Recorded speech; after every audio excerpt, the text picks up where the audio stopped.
கடலம்மா மாநாட்டில் கடல் குறித்தும் கடல் தாயின் பிள்ளைகள் குறித்தும் பேசுவதற்காக அமர்ந்திருக்கிற அண்ணன் உள்ளிட்ட அனைவருக்கும் அன்பு வணக்கம். திருநெல்வேலி மாவட்டத்தினுடைய கடைசி ஊர். கூகுள் மேப்பில் தேடினா கூட கொஞ்சம் ஸ்ட்ரகிள் ஆகி தான் வரணும். ஆனால் அந்த ஊர்லேயும் வெள்ளிக்கிழமை இரவு 8 மணிக்கு கோட்டர் கோழி பிரியாணி கொடுக்காம காசு கொடுக்காம இப்படி ஒரு கூட்டத்தை கூட்ட முடியும் என்றால் அது நாம் தமிழர் கட்சியால மட்டும்தான் முடியும். நான் சவால் விட்டு சொல்வேன், கூந்தல் இந்த ஊர்ல இப்படி ஒரு கூட்டத்தை எந்த அரசியல் கட்சியாலும் கூட்ட முடியாது. கூடியிருப்பவர்கள் மீனவர்களாக கூடல, மீனவர்களுக்காக கூடியிருக்கிறார்கள். இங்கே மீனவர்கள் என்றாலே ஏதோ மீன் பிடிச்சு வியாபாரம் பண்றவங்க நினைச்சுக்கிட்டு இருக்காங்க. தண்ணீர் தேசத்தில் கவிப்பேரசு ஐயா வைரமுத்து சொல்லுவார், மீனவர்கள் பூமி பந்தின் முதல் வேட்டைக்காரர்கள்.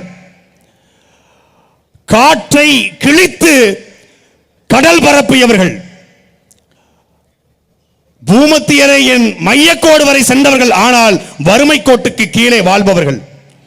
மீனவர்கள் கடலுக்கு சென்று மீன் பிடித்தால் மீன்கள் மீனவர்களுக்கு உணவு, அவர்கள் திரும்பவில்லை என்றால் மீன்களுக்கு மீனவர்களே உணவு என்று எழுதுவார்.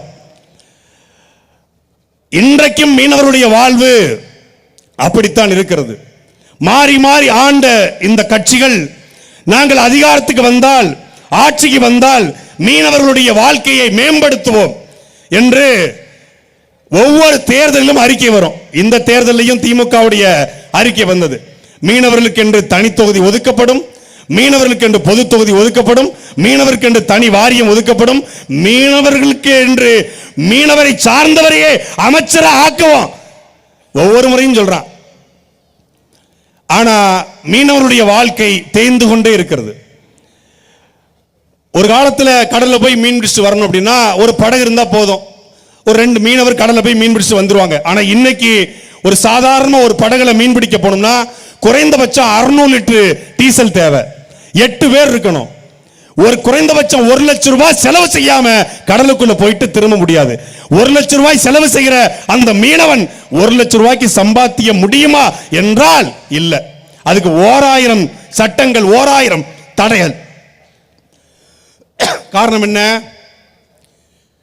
மீனவர் வைக்கிற ஒரே ஒரு கோரிக்கை தான், நீ ரொம்பலாம் வேண்டாயா, டீசலுக்கு ரோட் டாக்ஸ் ஒன்று போடுற, சரி அது ரோட்ல வண்டி ஓட்டுறவனுக்கு அவன் டீசல் போடுறனால ரோட் டாக்ஸ் போடுற, நான் கடல்ல போய் மீன் பிடிக்க டீசல் வாங்குறேன், கடலுக்குள்ள என்ன ரோடா இருக்கு, என்ன மயத்துக்கடா எனக்கு ரோட் டாக்ஸ் போடுறேன்னு கேட்கிறான். உலகத்துல எந்த அரசாவது எரிபொருள், இப்போ நீங்க நான் ஒரு மகிழுந்து வச்சிருக்கேன், எங்க அண்ணன் சீமான மகிழுந்து வச்சிருக்காங்க, தேவான மகிழுந்து வச்சிருக்காங்க, நாங்க கார் தரையில ஓட்டுறோம். எனக்கு என்ன பண்ற, டீசலுக்கு ரோட் டாக்ஸ், கிரீன் டாக்ஸ் ஒன்று போடுற. ஏன் கிரீன் டாக்ஸ்? நாங்கள் வாகனத்தை ஓட்டுகிற பொழுது அழுந்து வருகிற புகை அந்த சுற்றுச்சூழலை மாசடைய செய்யுது, அதனால நாங்க மரங்களை வைக்கிறோம், அந்த சுற்றுச்சூழலை மாசடையாம தடுக்க மரங்களை வைக்கிறோம், அதனால நீ கிரீன் டாக்ஸ் கட்டுங்கிற. நான் தெரியாம கேட்கிறேன், கார்ல போற நான் விடுகிற புகை இந்த சுற்றுச்சூழலை பாதிக்கிறது என்பதற்காக மரங்களை நடுவதற்கு கிரீன் டாக்ஸ் வைக்கிற, மரங்களை நட்டதாக சொல்ற, கடலுக்குள்ள எங்கடா மரம் இருக்கு, என்ன மயத்துக்கடா கிரீன் டாக்ஸ் ரோட் டாக்ஸ்? பதில் இருக்கா? கேரளாவிலையும் மீனவன் இருக்கான், அங்கேயும் மீன்வளத்துறை இருக்கு, அங்கேயும் முதலமைச்சர் இருக்காரு.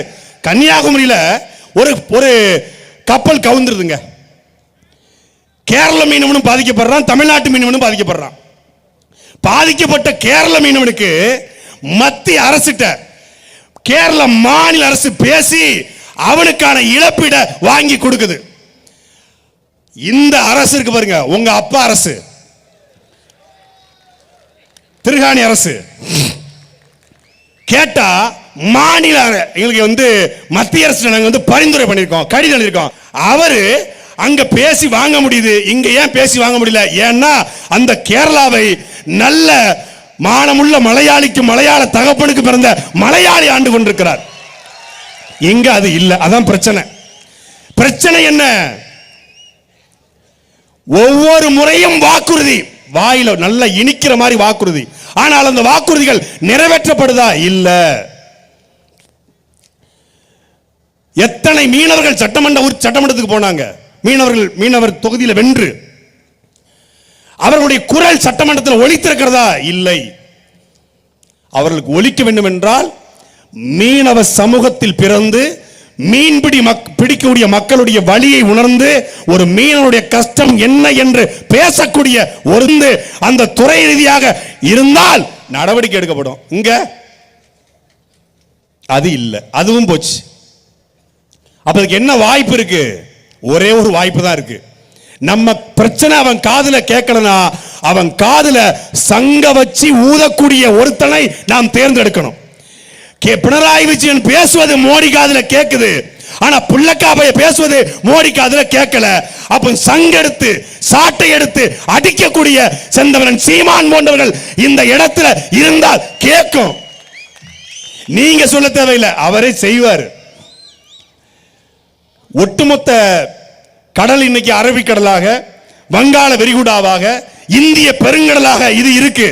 ஆனால் இது வங்காள விரிகுடாவாக, அரபிக்கடலாக, இந்திய பெருங்கடலாக இருப்பதற்கு முன்பே ஏன் இந்த நிலம் உருவான காலம் தொட்டு இந்த நிலம் சேரன் கடலாக, சோழன் கடலாக, பாண்டியன் கடலாக இருந்த காலத்திலிருந்து இந்த கடலை கட்டாந்தரையாக பயன்படுத்தியவன் எங்களுடைய மீனவன். அந்த மீனவனுடைய வாழ்க்கை கீழே கீழே போயிட்டு இருக்கு. மீனவன் வெறும் மீன் பிடிக்கிற மட்டுமில்ல, உலகத்தில் முதலாக கப்பல் படையை கட்டி சண்டை போட்டவன் சோழன். ஆனால் அந்த கப்பலை கட்டி அந்த கப்பலில் முத்துக்களையும் பவளத்தையும் கிரேக்க நாடுகளுக்கு ஏற்றுமதி செய்த நம்முடைய பாட்டன் வடிவளம்ம நின்ற பாண்டியனுடைய வாரிசுகள், அவனுடைய படை தளபதிகள் தான் இந்த பரலவ சமூகம், மீனவர் சமூகம்.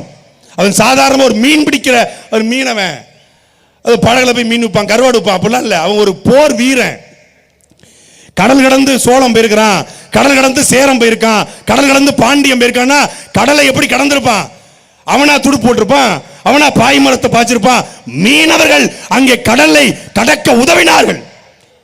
அப்படிப்பட்ட ஒரு போர் சமூகம், ஒரு வீரமுள்ள சமூகம் இன்னைக்கு கீழே தள்ளப்பட்டு கொண்டிருக்கிறது. அதை மேல தூக்கத்தான் இந்த கடலம்மா மாநாடு. கடலை காக்கதும் கடல் தாயினுடைய பிள்ளைகளை காப்பதுதான் கடலம்மாவுடைய மாநாடு. ஒட்டுமொத்த இந்த மீனவருடைய துயரத்தை ஒரே ஒரு பாட்டுல ஒரு சின்ன பைய பாடுனா, ஒரு பாட்டுல ஒட்டுமொத்த உலகத்துக்கும் போய் சேர்ந்தான். கடலம்மா கரங்கள்ல பெத்தது, கண்ணீரல்ல கரையில் பெத்தது, கரையில் கரையில கடலுண்ட கண்டது, கடலுண்ட மக்களா கடலுண்ட மக்களா கடலுண்டன்னு பாடினான். ஒரே பாட்டு, ஒரே பாட்டுல ஏன் போனா ஒட்டுமொத்த மீனவர் சமூகத்துடைய வழியை பதிவு செய்தான். தாங்க முடியல, ஆர்எஸ்எஸ் பிஜேபி கொந்தளிச்சிட்டான். அவன் என்ன சொன்னா, கடலம்மா கரஞ்சல்ல பெத்தது, கண்ணீரல்ல கரையில கண்டது, கரையில்ல கடல்ல கண்டது. கடலுக்கு கரை இல்லடா, மீனவனுடைய துயரம் தாண்டா கடலுடைய கரை. கடலம்மா நம்மளை பார்த்து கண்ணீர் வடிக்கிறாள் என்று பாடினான். அதுதான் அந்த ஒரு பாட்டு தான் ஒட்டுமொத்த மீனவனுடைய வழியை கடத்தல். மலையாள பாடலா இருந்தாலும் நம்முடைய வழியை கடத்தக்கூடிய பாடல். அந்த வழியை கடத்தத்தான் இந்த கடலம்மா மாநாடு. இங்க கூடியிருக்கிற இந்த கூந்தன்குழியிலே கூடியிருக்கிற ஒவ்வொரு தமிழரும், இங்க மீனவர்கள் மட்டும்தான் கூடியிருக்காங்களா? பரதவர் மட்டும்தான் கூடியிருக்காங்களா? பரதவர்களுக்காக தேவரும் நாடாரும் கோணாரும் செட்டியும் தேவேந்தரும் பிள்ளைமாரும் ஆசாரியும் முதலாளியும் முதலியாரும் கூடியிருக்காங்க. தமிழ்நாட்டிலேயே மீனவர் சமூகத்துக்காக ஒட்டுமொத்த தமிழ் சமூகத்தையும் திரட்டி நிப்பாட்டியிருக்கிறது செந்தமிழன் சீமான் மட்டும்தான். இந்த படை அதிகாரத்தை நோக்கி விரைகிற பொழுது ஒட்டுமொத்த மீனவருடைய பிரச்சனையும் தீர்க்கப்படும். நன்றி, வணக்கம். நாம் தமிழர்.